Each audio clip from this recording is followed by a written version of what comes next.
Много хора се интересуват как работят помпите и колко вода изхвърлят. Сега ще ви направя една демонстрация. Ето, пускам едната помпа. Сега пускам и втората помпа.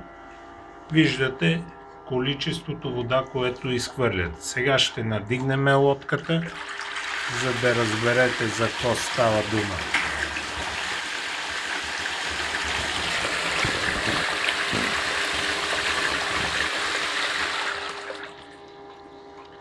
Това е количеството на вода, което изхвърлят. Задните две помпи, които са модел 1100. Това са близо 4100 литра вода в час изхвърлят. Пускам предната помпа. Ето, може да се види от носа как изхвърля вода. Това е. Изключвам предната помпа. Пускам осветлението на лодката. Изключвам го. Пускам го.